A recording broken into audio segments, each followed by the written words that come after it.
কাউকে কষ্ট দেওয়ার আগে একবার ভাবা উচিত ওই মানুষটা তোমায় কতটা ভালোবাসে। যার কাছে তোমার এতটা গুরুত্ব, তাকে কষ্ট দেওয়ার আগে একবার ভাবা উচিত। যে তোমায় নির্মমভাবে ভালোবাসে, তাকে এভাবে ঠকানোর কোনো মানে হয় না। প্রতিটা মানুষের মন বলে একটা জিনিস আছে, সেই মনটা ছলনার নির্মমতায় ভেঙে দেওয়ার তোমার কোনো অধিকার নেই।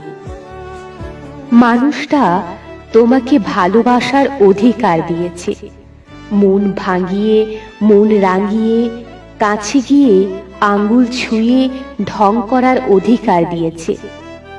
কিন্তু তাসের ঘরের মতো তার মনটা ভেঙে দেওয়ার অধিকার তো দেয়নি।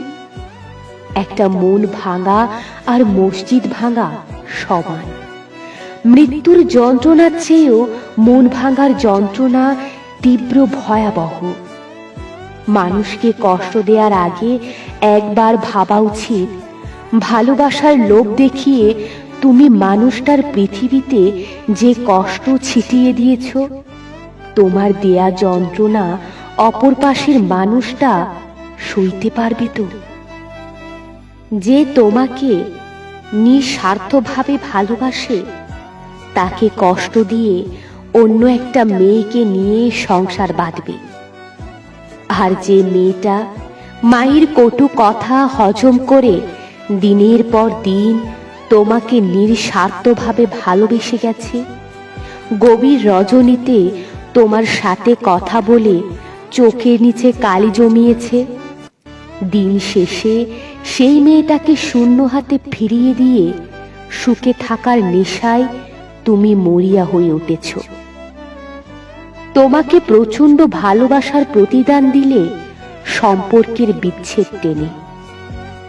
বুকের ভেতর থাকা চাপা কষ্ট নিয়ে তোমার প্রেমিকা দিনের পর দিন তিলে তিলে শেষ হয়ে যাচ্ছে।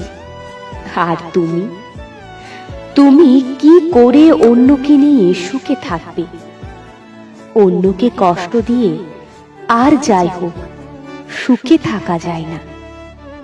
প্রবল সুখে দিন কাটছে, তার কান্নার আওয়াজ হয়তো তোমার কানে পৌঁছায় না।